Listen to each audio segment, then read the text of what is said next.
अस्सलाम वालेकुम। Programme capital view के साथ मैं हूं नाहिद चौधरी। नाज़रीन, इस वक्त पाकिस्तान और भारत की जंग के बाद का जो सिनेरियो है, डेली इस पे डिस्कशन हो रही है और भारत अब जाहिर है कि इस नाकामी को हज़म नहीं कर पा रहा और ओवरऑल जो प्रोपेगेंडा हमेशा से भारत करता आया है, अब उसमें मज़ीद उन्होंने इजाफा कर दिया है। लेकिन ये हम सब जानते हैं कि सफारती सतह पर इस वक्त भारत तन्हा हो चुका है। सिवाय अफ़गानिस्तान या इसराइल के कोई वाज़े तौर पर हमें उनके साथ नज़र नहीं आ रहा है और ये आइसोलेशन जो है यकीनन पाकिस्तान के लिए एक बहुत बड़ी कामयाबी है कि पाकिस्तान ने अपना सारा केस जो है वो बड़ी ही कामयाबी के साथ सफारती सतह पर जिस तरह से लड़ा है और पूरी दुनिया को इस वक्त जो हालात पाकिस्तान और भारत के रहे, जिस तरह से इंगेज किया है, जिस तरह से आगाह किया है और हर एक चीज़ को लम्हा ब लम्हा जो है वो इंटरनेशनल मीडिया को भी बताते रहे हैं। सफारती सतह पर भी जिस तरह से तकरीबन 60 से ज़ायद लोगों को इंगेज किया है, ये एक बड़ी कामयाबी पाकिस्तान की तरफ से है। इसी से जुड़ी हुई खबर यह है कि नायब वज़ीर-ए-आज़म और वज़ीर ख़ारिजा इसहाक़ डार साहब जो हैं वो 3 रोज़ा दौरा चीन कर रहे हैं। वो चीन जा चुके हैं और दोनों मुल्कों के दरमियान जो ताल्लुकात हैं, ऑब्वियसली हम सब ये जानते हैं कि तारीख़ी ताल्लुकात हैं, बहुत करीबी ताल्लुकात हैं और आला सतह के मुज़ाकरात जो हैं वो इस वक्त हम एक्सपेक्ट कर रहे हैं कि इस मीटिंग में होंगे। ये एक सिफारती मिशन है और ओवरऑल सारी जो सिचुएशन है उसके हवाले से आगाह किया जाएगा। पाकिस्तान, चीन और अफ़गानिस्तान के जो वज़ीर ख़ारिजा हैं उनकी बीजिंग में मुलाकात मुतवक्की है। ये एक बहुत बड़ी डेवलपमेंट इस सिनेरियो में हम कह सकते हैं। इस हवाले से भी प्रोग्राम में गुफ्तगू होगी और भारत के झूठे बयानिए को भी बेनकाब किया जाएगा। पाकिस्तान इस हवाले से झूठे बयानिए के हवाले से और अपने सिफारती मिशन को मज़ीद आगे बढ़ाने के हवाले से भी बहुत तेज़ी से काम कर रहा है और पाकिस्तान का जो तारीख़ी डोज़ियर है वो इशू किया गया है भारतीय जाहरियत को, जिसमें बेनकाब किया गया है और पाकिस्तान की तरफ से डेलीगेशंस मुख्तलिफ ममालिक में जाएंगे और जो असल हकीकत है लोगों को उससे आगाह करेंगे। अगरचे ये काम हमने पहले भी बड़ी कामयाबी के साथ किया है, बेहतरीन तरीके से किया है, लेकिन उसमें मज़ीद जो है जब ये डोज़ियर पेश किया जाएगा और सारी इसमें सिचुएशन बताई जाएगी तो वो ज़्यादा उसमें हमें बेहतरी नज़र आएगी। और इस डोज़ियर के हवाले से अगर बात करें तो इसमें आलमी मीडिया ने, वैसे भी हम ये सब जानते हैं कि ये सिर्फ पाकिस्तान नहीं था बल्कि जिस किस्म की हरकतें इंडिया ने की, आलमी मीडिया ने ख़ुद इन तमाम तर चीज़ों को एक्सपोज कर दिया और भारत का प्रोपेगेंडा जो है और उनका बयानिया जो है वो मुकम्मल तौर पर जो है वो पिट गया इस सारे मामले में। इस पर हम बात करेंगे और जंग में जो हज़ीमत उठानी पड़ी है इंडिया को, उसके बाद से हमने देखा कि जिस किस्म की हरकतें की गई, अपने ही लोगों को, अपने यूट्यूबर्स को गिरफ़्तार कर लिया गया कि शायद ये पाकिस्तान के लिए स्पाई कर रहे हैं, ये पाकिस्तान के साथ हैं। इस किस्म की हरकतें की जा रही हैं। ऐसे हथकंडे जो हैं इस वक्त हमें नज़र आ रहे हैं जो इससे पहले हमने नहीं देखा, जिसकी कोई लॉजिक हमें नज़र नहीं आती है कि आप अपने लोगों को निशाना बना रहे हैं इस नाकामी के बाद। इसके हवाले से भी गुफ्तगू करेंगे। मेरे साथ जो पैनलिस्ट मौजूद हैं उनका इंट्रोडक्शन मैं आपसे करा देती हूँ। हाफिज़ ताहिर खलील साहब हमें ज्वाइन कर रहे हैं प्रोग्राम में और रशीद साफ़ी साहब मुझे ज्वाइन कर रहे हैं, डॉक्टर फ़ारूक आदिल साहब और शनीला अमार साहिबा पैनल का हिस्सा है। आप चारों का बहुत शुक्रिया। हाफिज़ साहब, मैं आपकी तरफ आऊँगी। ओवरऑल अगर हम सिचुएशन की बात करें, बड़ी डेवलपमेंट, नायब वज़ीर-ए-आज़म जो हैं वो चाइना में मौजूद हैं, जिस सिफारती मिशन को हम लेके चल रहे हैं और बड़ी कामयाबी से हमने पाकिस्तान का केस जो है वो दुनिया के सामने रखा है। ये उसी के सिनेरियो में अगर इसको देखा जाए, उसी कॉन्टेक्स्ट में, तो ये एक बड़ी कामयाबी है पाकिस्तान के लिए। और अगर फिर वहाँ पर तीनों ममालिक, चाइना की जब हम बात कर रहे हैं, पाकिस्तान की कर रहे हैं या अफ़गानिस्तान के जो वज़ीर ख़ारिजा की मीटिंग है, इसकी क्या इंपॉर्टेंस है आपकी नज़र में? देखिए नाहिद, बात यह है कि हालिया पाक भारत कशीदगी में शानदार फ़तह के बाद, शानदार अस्करी फ़तह के बाद सियासी सतह पर और सफारती सतह पर पाकिस्तान की जो तेज़ रफ्तार पेशरफ्त है वो जारी है। और जैसा कि आपने इंट्रो में बताया कि हालिया पाक भारत जंग में पाकिस्तान ने 60 से ज़्यादा मुल्कों के साथ सफारती राब्ते किए और पाकिस्तान का जो बयानिया था, जो शुरू होता था पहलगाम वाक़े से 22 अप्रैल से, और उसके बाद पाकिस्तान की जानिब से तहकीकात का मुतालबा इस वाक़े की और बढ़ते बढ़ते जो दोनों मुल्कों के दरमियान फ़ज़ाई जंग का आगाज़ हुआ, जिस तरह से भारत ने पाकिस्तान में जारहियत की और उसके जवाब में पाकिस्तान की जानिब से जो इक़दामात किए गए, वो तमाम तफसीलात जो हैं पाकिस्तान लम्हा बर लम्हा अपने सफारती ज़राए के ज़रिए दुनिया के सामने पेश करता रहा है। और यही वजह है कि आलमी मीडिया जो है उसने पाकिस्तान के बयानियों को दुरुस्त जाना और पाकिस्तान ने हमेशा यही कोशिश की कि जो कुछ हुआ उसकी तहकीकात के लिए पाकिस्तान मौजूद है और तहकीकात जो है किसी भी गैर जानिबदार ज़रिए से, गैर जानिबदार करवाई दुनिया के अदारे से या किसी गैर जानिबदार मुल्क से करवाई जा सकती है। लेकिन उसके जवाब में भारत ने जो है वो पाकिस्तान पर भरपूर जारहियत की और उस जारहियत का और उस हजीमत का खमियाजा उसे भुगतना पड़ा कि चंद घंटे में भारत जो है और उसकी तमाम तर जो रवायती बर्तरी का जो जोम था वो ढेर हो गया और दुनिया के सामने ये पता चल गया कि भारत जो है ना सिर्फ रवायती जंग में कामयाबी हासिल कर सका बल्कि वो टेक्नोलॉजी की जंग भी हार गया। और उसके बाद जो पेशरफ्त हुई जिसके नतीजे में जंगबंदी हुई, हाँ। और उस जंगबंदी को भी जिस तरह से भारत ने अपने लोगों को लोगों में गलत प्रोपेगेंडे के ज़रिए उसे इस्तेमाल करने की कोशिश की। आज सूरत हाल ये है कि आज पूरा भारत जो है गम में डूबा हुआ है। वहाँ की सियासी क़यादत जो है, मोदी की क़यादत में जो वहाँ हुक्मरान हैं, हुक्मरान तबका इस वक्त एक सर्वाइवल की जंग लड़ रहे हैं वो, और उस सर्वाइवल की जंग में मीडिया के ज़रिए एक बेबुनियाद प्रोपेगेंडा कैंपेन जो है शुरू कर रखी है और ये बताया जा रहा है दुनिया को कि पाकिस्तान जो है, कभी कहा जाता है कि पाकिस्तान जो है वो शाहीन मिसाइल इस्तेमाल कर रहा था, कभी बताया जा रहा है कि पाकिस्तान की जानिब से ये पेशरफ्त हुई। लेकिन दुनिया जानती है कि, और दुनिया भर की जो ज़राए हैं, दुनिया के अपने ज़राए हैं और उनके ज़रिए ये बिल्कुल इस बात की तस्दीक होती है कि पाकिस्तान ने इस जंग में जो भी तरीक़ेकार था उसमें जो भी एक ज़ाब्ते के तहत, कानून के तहत जो भी काम हुआ कि पाकिस्तान ने सिर्फ देखें सिर्फ उन इलाकों पर हमले किए हैं जहां से पाकिस्तान के शहरियों को निशाना बनाया जाता रहा है और सिर्फ उन्हीं तैयारों को निशाना बनाया है जिनका पे लोड जो है पाकिस्तान की जानिब था। और यही वजह है कि पाकिस्तान का केस बहुत मजबूत है। अब डोजियर के ज़रिए पाकिस्तान ने दुनिया के सामने हक़ाइक़ भी पेश किए हैं और वो तमाम जो है वो मालूमात और उसके साथ वो तमाम तस्वीर भी पेश की हैं जो सेटेलाइट के ज़रिए हमने हासिल की थी, वो दुनिया के सामने पेश की हैं। अब पाकिस्तान जो है एक नई पेशरफ्त की तरफ बढ़ रहा है और पाकिस्तान के वफूद जो हैं, सफारती वफूद, वो दुनिया के मुख्तलिफ मुल्कों का दौरा करेंगे, जिनमें से एक वफ्द की क़यादत जो है बिलावल भुट्टो ज़रदारी भी कर रहे हैं। तो इस पर आज सेनेट में भी काफ़ी डिबेट हुई है। तो ये पाकिस्तान की जो सफारती फतह है वो दुनिया भर में एक पेशरफ्त जो है वो जारी है।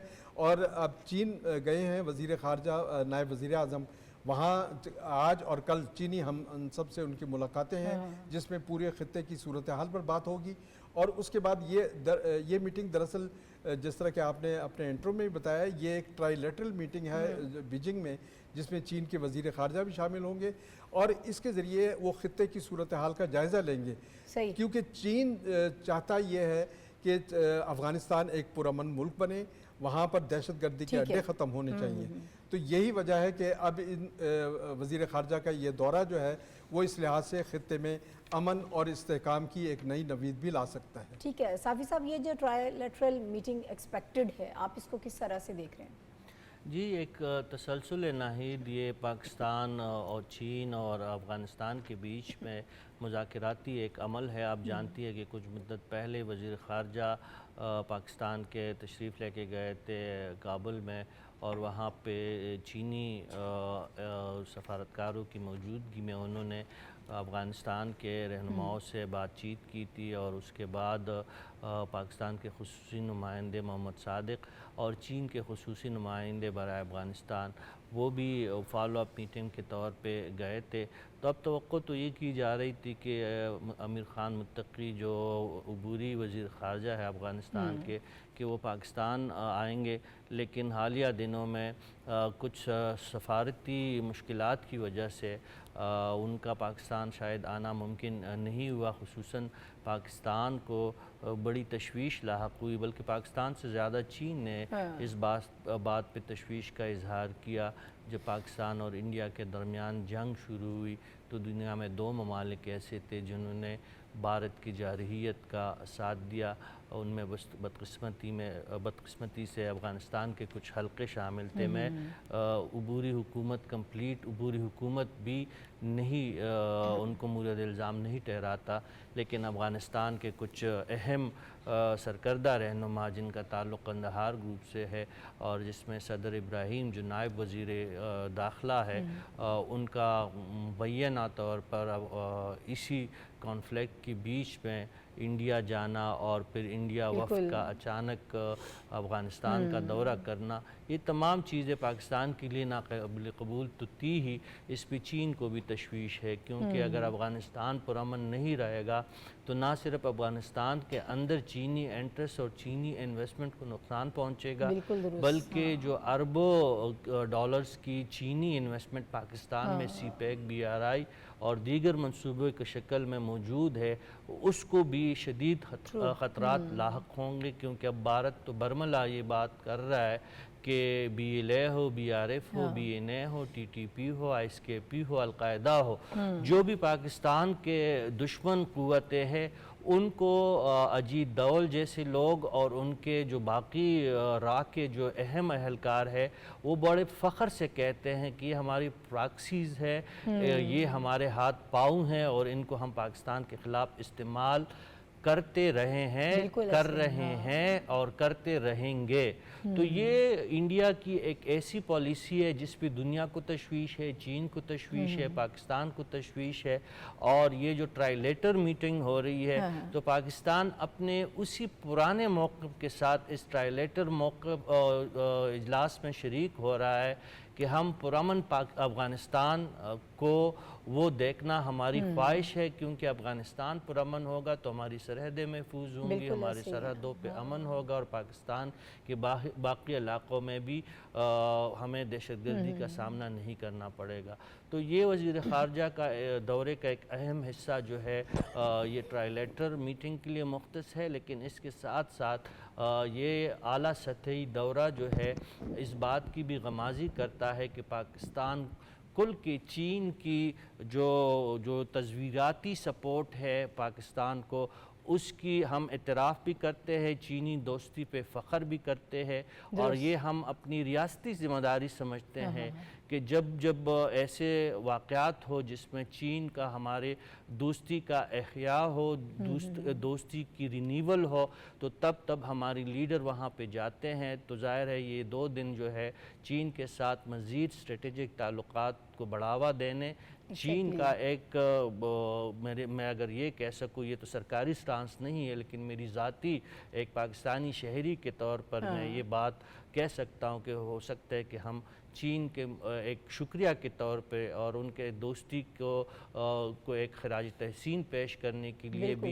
ये दौरा उसका भी एक पहलू हो सकता है। तो ये दौरा हर लिहाज से जो है इसकी अहमियत है, ना सिर्फ पाकिस्तान चीन दोस्ती के तनाजुर में, बल्कि वसी तर इलाकाई अमन और इस्तेहकाम के हवाले से इस दौरे की बहुत बड़ी अहमियत है। ठीक है। अच्छा डॉक्टर साहब, आप भी इसी विज़िट के हवाले से मैं चाहूँगी इसके सिग्निफिकेंस पे गुफ्तगू कीजिएगा। जो इस वक्त नायब वज़ीर आज़म चाइना गए हैं, फिर अफ़गानिस्तान के जो अबूरी हुकूमत के वज़ीर ख़ारिजा उनसे भी मुलाकात, इसको आप किस तरह से देख रहे हैं? और पाकिस्तान का ये जो मूव है बड़ा हमें ज़बरदस्त नज़र आ रहा है। इससे पहले भी हमने देखा कि जब इंडिया के साथ जब मामलात शुरू हुए तो बहुत तेज़ी के साथ बड़े ज़बरदस्त तरीके से हमने सिफारती तौर पर दुनिया को इंगेज किया, और अभी भी जो पाकिस्तान से मुख्तलिफ डेलीगेशंस आएंगे मुख्तलिफ ममालिक में, वहाँ पर सारी सिचुएशन बताएंगे, जो भारतीय प्रोपेगेंडा है उसको बेनकाब किया जाएगा। आप इसको किस तरह से देख रहे हैं? शुक्रिया नाहिद। देखिए, इंडिया का एक हिकमत अमली रही है और ये बाज़ औक़ात ऐसी बढ़ भी हाँकी जाती रही है इंडिया की तरफ से कि मशरक़ी और मगरबी बॉर्डर दोनों गर्म कर दिए जाएंगे पाकिस्तान के लिए। अच्छा, तो इंडिया तो इस तरह सोच सकता है, और इसलिए कि वो एक दुश्मन मुल्क है, इस अंदाज में ज़रूर सोचे। लेकिन वो लोग जो पाकिस्तान से बिरादरी का रिश्ता रखते हैं, उनका तर्ज अमल क्या होना चाहिए इस सूरत हाल में? एक सवाल तो ये है। दूसरा ये कि जनूबी एशिया के ममालिक इंडिया को निकाल कर उन सारे ममालिक ने समेत बांग्लादेश के, उन्होंने अपना एक नुक्ता नज़र, अपना एक पॉइंट ऑफ व्यू तय कर लिया है। वो क्या है वो ये है कि इंडिया की हेजमनी तस्लीम नहीं कर रही। बिल्कुल हाँ। इसी तरह से इंडिया ने भी एक चीज़ तय कर ली है कि अब उसने अपनी इंतहा पसंदी की वजह से उसने आइसोलेशन में जाना है और वो मुसलसल आइसोलेशन में जा रहा है। इस सिनेरियो में अफ़गानिस्तान को क्या करना है? क्या उसने मैं मुस्लिम ब्रदरहुड की नहीं बात कर रहा हूँ, मैं ये बात कर रहा हूँ जनूबी एशिया की, कि जनूबी एशिया की बिरादरी में उसने नक्कू बन जाना है, उसने आइसोलेशन में जाना है इंडिया की तरह से, या उसने जनूबी एशिया की बिरादरी में रहना है और इंडिया की हेजमनी के सामने आपने मुज़ाहमत करनी है ताकि इंडिया की जनूबी एशिया के दीगर छोटे ममालिक के वसाइल पर वो काबिज़ ना हो जाए। जैसे बांग्लादेश के पानियों पर भी वो कब्ज़ा करने की ख्वाहिश रखता है, वो नेपाल की भी मईशत पे कब्ज़ा करने की ख्वाहिश रखता है, भूटान की भी और सब की। तो ये इस सिचुएशन में अफ़गानिस्तान को कहाँ खड़े होना है? क्या अफ़गानिस्तान को हमेशा की तरह, यानी जब पाकिस्तान का क़याम पाकिस्तान का वाक़या रूनुमा हुआ और पाकिस्तान अक़वाम मुत्तहिदा की रुकनीत अख्तियार करने लगा, तो उस मरहले पर अफ़गानिस्तान इंडिया के साथ जाके खड़ा हो गया और अफ़गानिस्तान ने पाकिस्तान की अक़वाम मुत्तहिदा की रुकनीत में रुकावट डालने की कोशिश की। लेकिन 1965 की जंग जब हुई तो 1965 की जंग के मौके पर ज़ाहिर शाह ने एक दानिशमंदाना तर्ज़ अमल इख्तियार किया और अफ़गानिस्तान की तरफ से पाकिस्तान को बिल्कुल परेशान नहीं होने दिया। ये पहली बार है कि अफ़गानिस्तान इंडिया के साथ हमारे मामलात बिगड़े और अफ़गानिस्तान ने एक यानी बहुत ही गैर ज़िम्मेदाराना किरदार अदा किया। उसको आप जिस तरह से भी कह सकें आप वो कह सकते हैं। तो इस मरहले पर अगर ख़ित्ते की ताकतें जैसे चीन और पाकिस्तान अफ़गानिस्तान से ये बात कर सकते हैं कि आपने ख़ित्ते के साथ चलना है, ख़ित्ते के मफाद के साथ, ख़ित्ते की बहबूद और तरक्की के साथ चलना है, या आपने उन यानी मनफी क़ुव्वतों का सैटेलाइट बनना है जो इस ख़ित्ते को डिस्टेबलाइज़ करना चाहते हैं अपनी जारहियत के ज़रिए और अपनी बर्त जोम में। तो ये इस एतबार से ये दौरा बहुत अहम है नायब वज़ीर आज़म का, और ट्राईलैटरल ये जो टॉक्स होने जा रही हैं कल से शायद शुरू हो जाएंगी, तो इस एतबार से बहुत अहम है। आपने ये जो हमारे वफूद बने हैं जो सफारतकारी करेंगे, बिलावल भुट्टो ज़रदारी और दीगर जो पार्लियामेंटेरियंस और अहम शख्सियात का वफूद जाएंगे, आपको याद होगा कि इसकी तजवीज़ इसी प्रोग्राम में पेश की गई थी कि हमें फ़ौरी तौर पर दुनिया के अहम दारुल हुकूमतों में अपने वफूद भेजने चाहिए जो गैर रिवायती सफारतकारी करें। मैं इसमें ये बहुत बरवक्त फ़ैसला है इसलिए कि इंडिया की तरफ से अभी भी वो तर्ज़ अमल मुआनदाना तर्ज़ अमल जारी है और किसी वक्त भी उसकी तरफ से कोई शरारत हो सकती है। तो इस सिनेरियो में ये वफूद बहुत अहम है जो पाकिस्तान के नुक्ता नज़र को वाज़े करेंगे। एक आखिरी जुमले के साथ मैं बात ख़त्म करता हूँ। आखिरी बात ये कहना चाहता हूँ कि इस वक्त public to public, people to people सफारतकारी भी ज़रूरी है, क्योंकि इंडिया की तरफ से डांस, योगा और कल्चर के नाम पर असर नफूस किया जा रहा है, ख़ास तौर पर उन मुल्कों में जो पाकिस्तान के साथ ज़्यादा कुर्बत रखते हैं। तो हमें पीपल टू पीपल डिप्लोमेसी के लिए भी इसी तरह के वफूद यानी सहाफ़ियों के, फ़नकारों के, शायरों के, अदीबों के वो भी भेजें चाहिए। अभी एक मुख्तसर सा ब्रेक हम ले रहे हैं, ब्रेक के बाद वापस आएंगे और इसी पे बात होगी।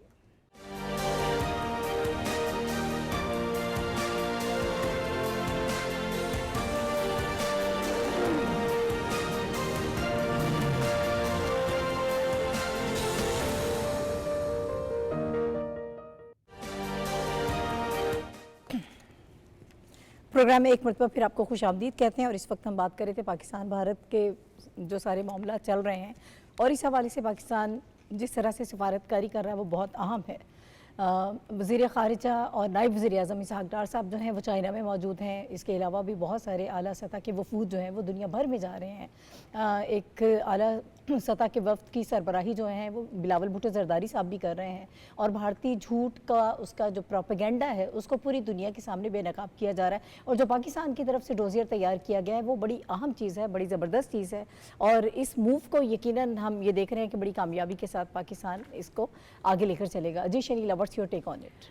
बहुत शुक्रिया। नहीं बात ये है, एक तो देखें चाइना जो है ना, अगर उसके मॉडल को स्टडी करें तो वो जंगों में नहीं पड़ते हैं, वो फोकस करते हैं इकोनॉमी के ऊपर। तो जाहिर है जब वो इन्वेस्टमेंट कर रहे हैं अफगानिस्तान के अंदर तो कभी भी नहीं ये चाहेंगे कि अफगानिस्तान प्रॉक्सी बन जाए इंडिया के।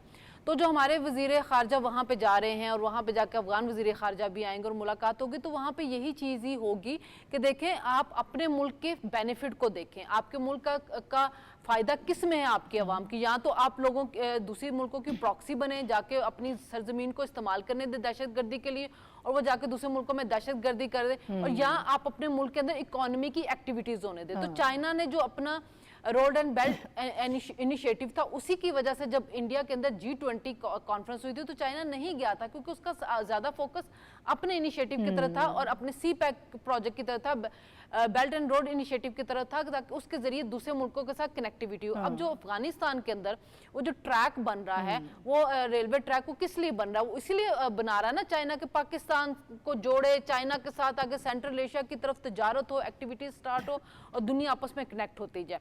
बदकिस्मती ये है कि अफगान की जो वहाँ पे बुरी हुकूमत है उसको ये चीज़ समझ नहीं आ रही है, और अभी तक वो वहाँ पे अपने मुल्क के अंदर दहशतगर्दी पे काबू नहीं पा रहे हैं। तो अब हमारे वज़ीर ख़ारजा, एक तो देखो चाइना ने पाकिस्तान का बड़ा साथ दिया है, हमेशा हर चीज़ के अंदर चाइना ने पाकिस्तान का साथ दिया है। अभी जब इंडिया के साथ हमारे मामला थे तब भी चाइना की तरफ से ये बात कही गई थी कि हम पाकिस्तान की सॉवरेनिटी का जो है वो एहतराम करते हैं। तो ये एक जो मामला है वहाँ पे जाके सेटल होने की उम्मीद तो है। अगर अफगानिस्तान को ये चीज़ समझ आएगी तो जो इंडिया उसको अपनी प्रॉक्सी के तौर पे इस्तेमाल करना चाह रहा है कि जी अगर मैं डायरेक्ट हमला नहीं करता तो मैं अफगानिस्तान को इस्तेमाल कर लूँ दहशतगर्दी के लिए, उसके मामला जो है वो काफ़ी हद तक बेहतर होने चले जाएंगे। दूसरा, पाकिस्तान की देखिए सफारतकारी में जो बिलावल भुट्टो को इस्तेमाल किया जा रहा है, ये बहुत अच्छा किया जा रहा है, क्योंकि बिलावल भुट्टो वज़ीर ख़ारजा भी रहे थे PDM-1 की गवर्नमेंट के अंदर। वो जिस तरह दूसरे मुल्कों में गए, पाकिस्तान का जिस तरह उन्होंने मुकदमा लड़ा है बेहतरीन तरीके के साथ, और अभी हालिया दिनों में भी हमें नजर आया कि जिस तरह वो इंटरनेशनल मीडिया पे जाते थे, पाकिस्तान का दिफा करते थे, तो वो एक बेहतरीन चॉइस है। और उनके साथ जो उनकी टीम में खुरम दस्तगीर है, हिना रब्बानी है, शेरी रहमान है, मुसद्दिक मलिक है, ये सब बहुत अच्छा बोलने वाले हैं और ये बड़ी बेहतरीन टीम है। देखिए हमारे इंडिया के पास इस वक्त कोई बयानिया नहीं है। अगर वहां से शशि थरूर को लेके जा रहे तो शशि थरूर किस पे बात करेगा? पहलगाम के ऊपर, जो पहलगाम इंसिडेंट हुआ उस पर तो दुनिया ने अभी तक आपकी नहीं बात सुनी है। जो पाकिस्तान के ऊपर अटैक किया है, जो सिविलियन की जहाँ पे शहादत हुई है, उसके ऊपर दुनिया ने उसकी मजम्मत की है, तो उनके पास तो बताने के लिए कुछ भी नहीं है। देने के लिए वही एक बयानिया है जिसको दुनिया पहले रद्द कर चुके। जबकि बिलावल भुट्टो के पास जो चीज़ है वो ये है बताने के लिए कि आए, जंगों को छोड़ें, आगे बढ़ें, मिल के काम करते हैं, और आपके मुफाद में भी हमारे मुफाद में भी है। दुनिया जो है वो अब इकोनॉमी की तरफ फोकस कर रही है। आप प्रेसिडेंट ट्रंप को देखें, वो जो सऊदी अरब जा रहे हैं, UAE जा रहे हैं, कतर जा रहे हैं, किस पे बात करें? वो सिर्फ बिजनेस के ऊपर बात करें। वो जब पाकिस्तान की सीज फायर पे जा रहे हैं तो वो किस पे बात करें कि आए तजारत करते हैं, आप जंगों की तरफ क्यों जा रहे हैं? तो ये प्लस पॉइंट है जो बिलावल भुट्टो को एज हासिल है कि जब वो जाएंगे वो दुनिया के सामने पाकिस्तान का मुकदमा रखेंगे कि हम तो तैयार हैं, हम तो चाह रहे हैं कि तजारत की जाए, हम तो चाह रहे हैं कि इकोनॉमी आगे बढ़े, हम जंगों में नहीं जाना चाहते। तो पाकिस्तान का मुकदमा बड़ा स्ट्रॉन्ग है। इंडिया जो पहले भी उसने जो मुंह की खाई है वो आगे भी अपने वफ्द के जरिए मुंह की ही खाएगा। अच्छा, सिफारती सतह पर हाफिज साहब जो नाकामी जिस तरह से हुई और जंग में जितनी एम्बरसमेंट, हजीमत जो है वो उठानी पड़ी पूरी दुनिया के सामने इंडिया को, अब उस बौखलाहट में हमने देखा है कि चैनल्स तो सारे बंद कर दिए उन्होंने जो पाकिस्तान के वहाँ पर ऑपरेट कर रहे थे, यूट्यूब चैनल्स भी उन्होंने बंद किए हैं। अब जो अपने उनके यूट्यूबर्स हैं उनको भी उठा रहे हैं कि ये शायद पाकिस्तान के लिए जासूसी कर रहे हैं, जो सच दिखा रहा है उसको गद्दार वहाँ पर कहा जा रहा है। फिर तुर्की और आज़रबाईजान की बात करें तो उस दुश्मनी में भी इस हद तक आगे बढ़ गए हैं कि तुर्की और आज़रबाईजान की जो प्रोडक्ट्स हैं उसका बाइकआउट किया जा रहा है, वहाँ पर तालीमी इदारों पर पाबंदियाँ लगाई जा रही हैं। ये किस किस्म की जहनीत की अक्कासी कर रही हैं चीज़ें? ये पाकिस्तान और भारत के दरमियान जो रिसेंटली कशीदगी हुई है और जो वाक़यात हुए हैं जंगी वाक़यात, उससे पहले एक मीडिया वॉर जो है इंडिया की जानिब से शुरू की गई थी और झूठ का एक बयानिया शुरू किया और उस बयानिए के नतीजे में एक वहाँ वॉर हिस्टेरिया क्रिएट करने की जी। कोशिश की गई कि और दुनिया को ये बताने की कोशिश की गई कि दहशतगर्दी जो है वो पाकिस्तान की जानिब से हो रही है, जबकि पाकिस्तान का जो देखें मौक़िफ़ जो है शुरू दिन से बड़ा वाज़ेह रहा है कि पाकिस्तान तो ख़ुद इंडियन दहशतगर्दी के शिकार है। पाकिस्तान का जो एक बड़ा प्रोविंस है बलूचिस्तान और खैबर पख्तूनख्वा, दोनों में इंडियन प्रॉक्सी जो हैं उनकी तंजीमें इंडिया की वो वहाँ पर जंगों में मसरूफ़ हैं और वहाँ पर दहशतगर्दी में मसरूफ़ हैं।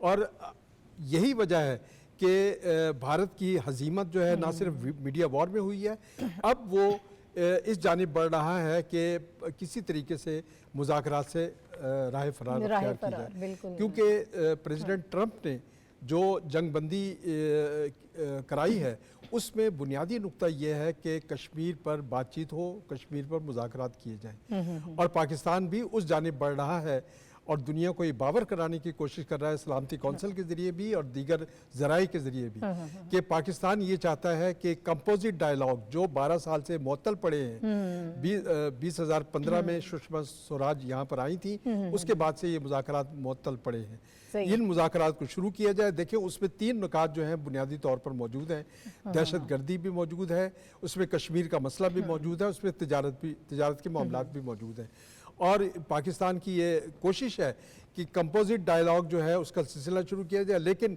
इंडिया जो है वो इस डायलॉग को राह फरार अख्तियार कर रहा है और वो तो कह रहा है जी कि हमने पाकिस्तानी कश्मीर की बात करनी है, आज़ाद कश्मीर पर हम अपना हक जो है क्लेम कर रहे हैं। तो ये जो है ये तमाम वो हरबे हैं जो इंडिया की आवाम को मुतमईन करने के लिए या इंडिया के आवाम को नया झांसा देने के लिए अपनाए जा रहे हैं मीडिया वॉर के ज़रिए।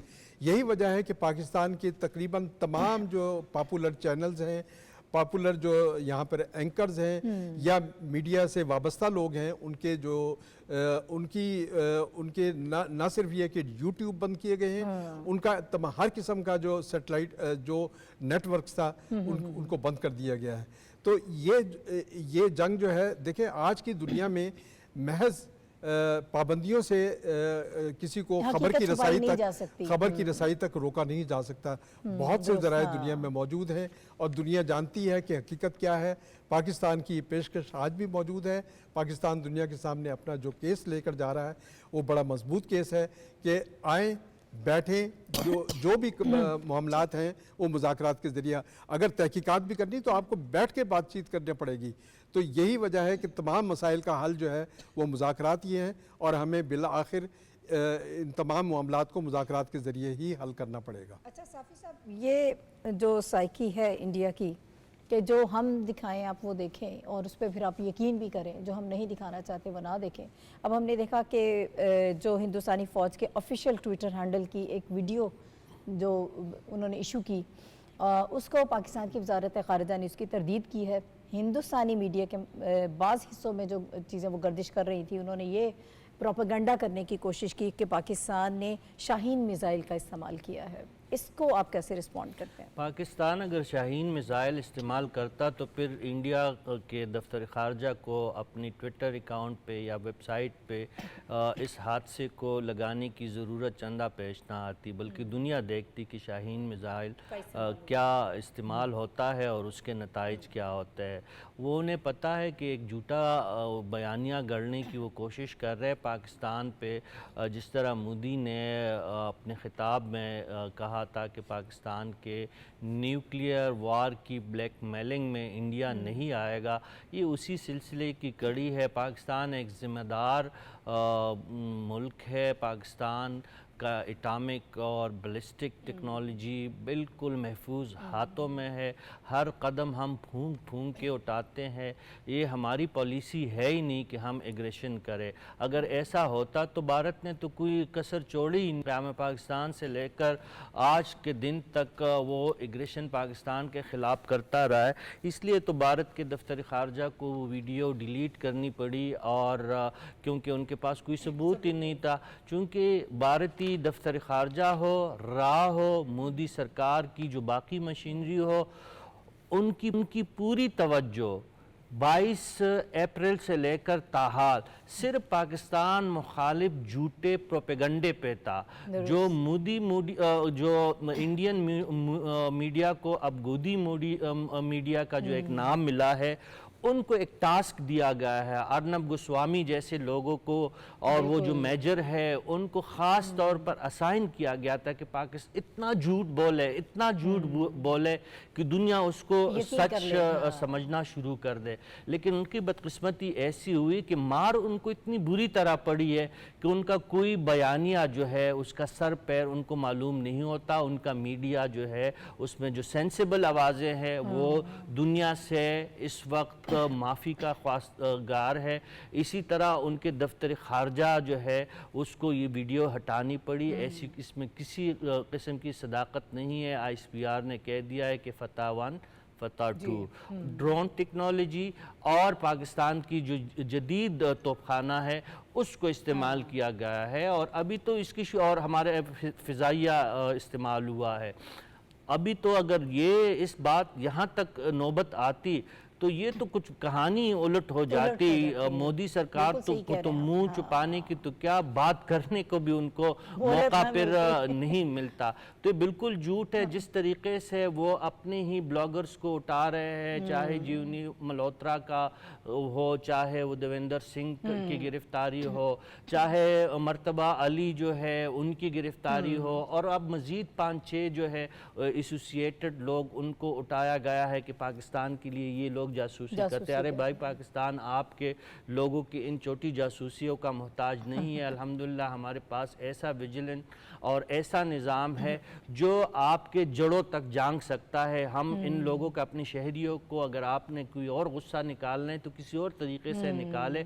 दुनिया इस बात की गवाह है कि पाकिस्तान की जो टेक्नोलॉजी है, पाकिस्तान का जो सर्विलेंस है, वो स्टेट ऑफ द आर्ट है। उसने अगर आपके इस 400 के पूरे जो आपका डिफेंस सिस्टम को उड़ा दिया है और आपकी पूरी जो आपके एयरफोर्स और एरोनॉटिक सिस्टम को जायम कर दिया है, तो उनके इस तरह छोटी मोटी ह्यूमन इंटेलिजेंस की ज़रूरत नहीं है। लिहाजा इन चीज़ों से बाज रहे। और ये तो सिविलियन है, उन्होंने तो उन फौजियों को माफ़ नहीं किया। वो जो इनकी तर्जुमान थी, वो कुरैशी साहिबा, उसकी हालत देख के, जी हाँ, उसकी हालत देख के, जो उनका अपना फॉरेन सेक्रेटरी है, उनका विक्रम मिस्त्री, उनके खिलाफ जो है एक प्रोपेगंडा आमिर खान के खिलाफ दे के, सलमान खान के खिलाफ दे के, जो बेकरी जिसका नाम कराची था, उन्होंने वो बेकरी तोड़ दी कि ये कराची के नाम से है। दूसरा ये है कि ये उनकी सारी तमाम चीज़ें गलत साबित हुई है। तो इंडिया के किसी चीज़ में, किसी प्रोपेगंडे पे दुनिया यकीन नहीं कर रहा।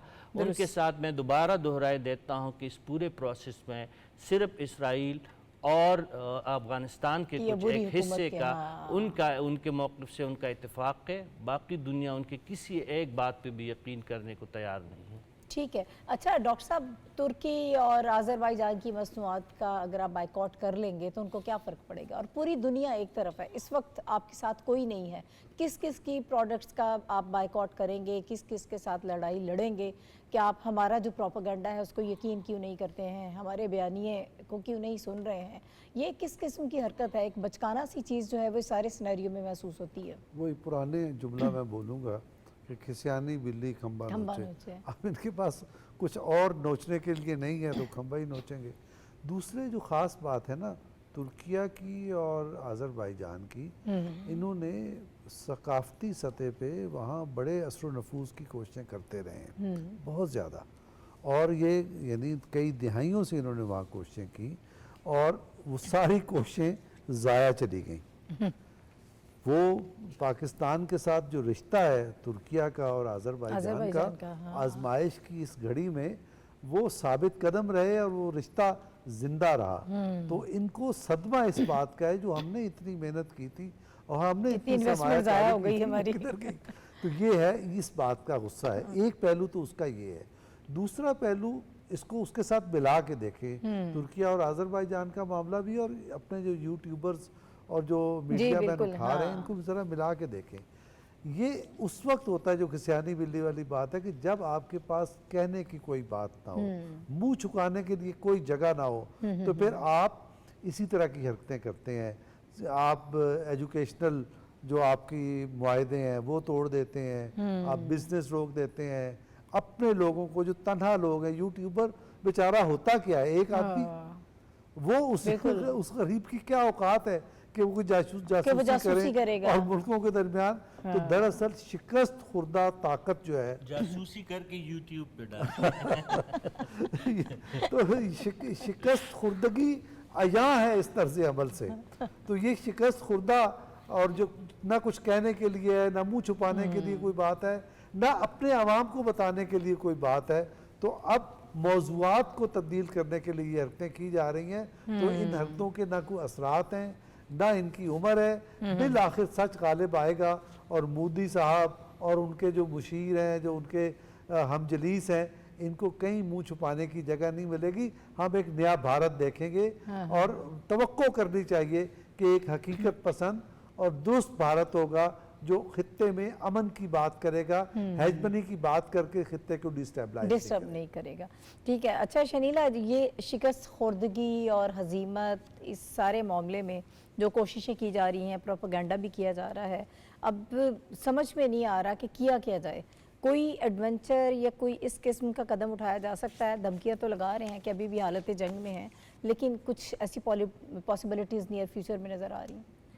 नाहिद, देखिए, मोदी सरकार से कुछ बैद नहीं है, वो कुछ भी कर सकते हैं, क्योंकि जाहिर है ये इतनी ज़्यादा उनको हजीमत उठानी पड़ी। उन्होंने एक बयानिया बनाने की कोशिश की थी पहलगाम के बाद, उनका बयानिया नहीं चला। उन्होंने पाकिस्तान के अंदर सिविलियन लोगों को टारगेट किया और दुनिया को उन्होंने ये कहने की कोशिश की कि जी हमने तो सर्जिकल स्ट्राइक की हैं दहशत गर्दों के जो है ठिकानों के ऊपर, लेकिन दुनिया ने उसको नहीं माना। और उसके बाद पाकिस्तान ने जब उनके ऊपर अटैक किया तो वो खुद भागते हुए अमेरिका के पास गए और जाके वहाँ पे सीज फायर की रिक्वेस्ट की और फिर सीज फायर पाकिस्तान के साथ करवाया। अब वो चाहे अपने मुल्क के अंदर बैठ के ये बात कह रहे होंगे कि नहीं जी हम तो सीज फायर करना ही नहीं चाहते थे, ये तो पाकिस्तान की तरफ से रिक्वेस्ट आई, लेकिन अगर पाकिस्तान की तरफ से रिक्वेस्ट आई थी और आप इतने ही हावी हो चुके थे तो आप ना मानते। और उनकी अपनी आवाम भी इस चीज को समझ रही है, वो ये बात कह रही है कि अगर पाकिस्तान जो था वो हारने वाली पोजीशन में था, आप ज्यादा बेहतर, तो वहां तो खुशियां मनाई जा रही हैं, वहां तो लोग खुश हो रहे हैं। हम यहाँ पे सवाल उठाए जा रहे हैं, आप लोग अफसुरदा हैं, जवाब भी नहीं दे रहे, जवाब देने के लिए है भी नहीं ना। अब राहुल गांधी ने भी उनसे पूछ लिया कि जरा हमें बताएं ना कि आपके कितने जो त्यारे हैं वो गिरे हैं, आप बता क्यों नहीं रहे? अगर कुछ भी नहीं गिरा तो आप कहें कि नहीं जी कुछ भी नहीं गिरा, लेकिन उनको पता है कि उनके 6 त्यारे गिर चुके हैं, तो इस वजह से वो आके जवाब नहीं देना चाह रहे। बात यह नाहिद कि अगर वो कितनी भी पाबंदियां लगा लें, अगर वो पाबंदियां लगाए हैं पाकिस्तानी यूट्यूबर्स पे लगा लें, हमारे सोशल मीडिया के लोगों पर लगा, लेकिन वो इंटरनेशनल मीडिया पे तो नहीं लगा सकते। इंटरनेशनल मीडिया बोल रहा है, आप ये देखें कि न्यूयॉर्क टाइम्स को देख लें, गार्डियन को देख लें, CNN को देख लें, BBC को देख लें, वो सब ये बात कह रहे हैं कि इंडिया ये जो जंग है वो हारा है, दिफाई तौर पर भी हारा है, डिप्लोमेटिक फ्रंट के ऊपर भी ये जंग जो है वो हारा है। तो अब मोदी सरकार की जो हार है, जो हसीमत उठाई है, जो उनको सवालात उनसे पूछे जा रहे हैं, आगे अभी फिर उन्होंने इलेक्शन के लिए जाना है तो कोई ना कोई एडवेंचर करने की कोशिश करेंगे, लेकिन ये बात याद रखें कि इस एडवेंचर के बाद वो बहुत ज्यादा आइसोलेशन में जाएंगे, क्योंकि प्रेसिडेंट ट्रम्प जो है वो हर जगह के ऊपर क्रेडिट ले रहे हैं इस सीज फायर का। अगर वो सऊदी अरब में बात करें तो वो इसी सीज फायर के बारे में बात कर रहे हैं, अगर वो कतर में खड़े होकर अपने फौजियों से बात करें तो इसी सीज फायर के ऊपर बात कर रहे हैं, वो इंटरव्यू दे रहे हैं तो इस सीज फायर का क्रेडिट ले रहे हैं। वो कह रहे हैं कि मेरी सबसे ज्यादा तारीफ ही इस चीज के ऊपर हो रही है कि मैंने एक एटमी जंग रुकवाई है, और वो ये बात कह भी रहे हैं कि अब किसी की तरफ से भी सीज फायर का वो खिलाफवर्जी हुई तो मैं सख्ती से निपटूंगा। तो अगर इंडिया किसी एडवेंचर में जाता है तो उसको अमेरिका की तरफ को भी जवाब देना पड़ेगा और अमेरिका की तरफ से सख्ती बर्दाश्त करनी पड़ेगी। और पाकिस्तान को तो अपना दिफा करना आता है, पाकिस्तान ने पहले भी अपना दिफा किया है, पाकिस्तान के दिफा के बाद, पाकिस्तान के अटैक के बाद इनको खुद जाना पड़ा है अमेरिका के पास सीज फायर करे, तो हम तो हर वक्त तैयार है। लेकिन मोदी सरकार को अब सोचना ये होगा कि या तो वो अपने मुल्क को बिल्कुल आइसोलेशन के अंदर लेके चले जाएं, वहां पे पहले ही आजादी की इतनी ज्यादा तहरीकें जो हैं वो अलहदगी पसंदों की चल रही हैं, या वो उनमें बहुत ज्यादा शिद्दत आ जाएगी, या वो अपने अवाम, आज भी एक सर्वे जो था वो आया हुआ था कि इंडिया के अंदर 125 मिलियन पीपल जो हैं वो इस वक्त पॉवर्टी लाइन से नीचे जिंदगी गुजार रहे हैं। तो आप उनकी बेहतरी के लिए मोदी सरकार जो है वो उनके लिए आप कुछ कर लें, बजाय इसके कि आप अपने जंगी जुनून में मुब्तला रहें और लोगों को जंगी जुनून में मुब्तला करते रहें। उससे बेहतर है कि आप अपने मुल्क की बेहतरी के लिए कोई काम कर लें। ठीक है, मेरा ख्याल है थोड़ा सा टाइम है, हाफिज साहब जरा इसी को आप रिस्पॉन्ड कर दें। आपको लगता है कि कोई इस किस्म की हरकत हो सकती है?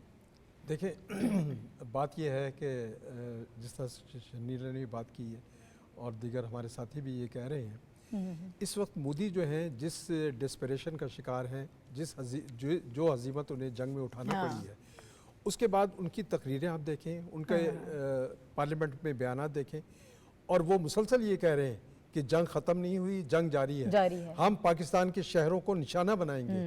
और उनकी तरफ से जो एक वॉर हिस्टीरिया जो क्रिएट किया गया था, उसमें तेज़ी लाने की कोशिश की जा रही है, जबकि पाकिस्तान ये चाह रहा है, पाकिस्तान ने जंग बंदी ना सिर्फ ऑफर कबूल की है, बल्कि हॉटलाइन के जो राब्ते हैं वो बहाल रखे हुए हैं, और पाकिस्तान जंग बंदी पर पूरी तरह से कायम है। बिल्कुल ऐसे लेकिन आप ये देखिए, जंग होती है, सबसे पहले अमन का झंडा वो वाइट रंग का वो लहरा देते हैं और खुद जाते हैं अमेरिका के पास और कहा जाता है कि पाकिस्तान गया था। ये सब महज लोगों को मुतमईन करने के लिए झूठे बयानिए के जरिए, डोमेस्टिक ऑडियंस भी जो है वो इससे मुतमईन नहीं हो रही है। लोग आवाज उठा रहे हैं जिनको आप गद्दार कर रहे हैं। ऐसा नहीं होता है, आप हमेशा पूरी दुनिया से ये सूरत हाल अब यकीनन बदलने वाली है। बहुत शुक्रिया मेरे चारों पैनलिस्ट जो मेरे साथ मौजूद थे। प्रोग्राम का वक्त बिल्कुल खत्म हो गया। इंशाल्लाह कल आप मुलाकात होगी। इजाजत दीजिए, अल्लाह हाफिज।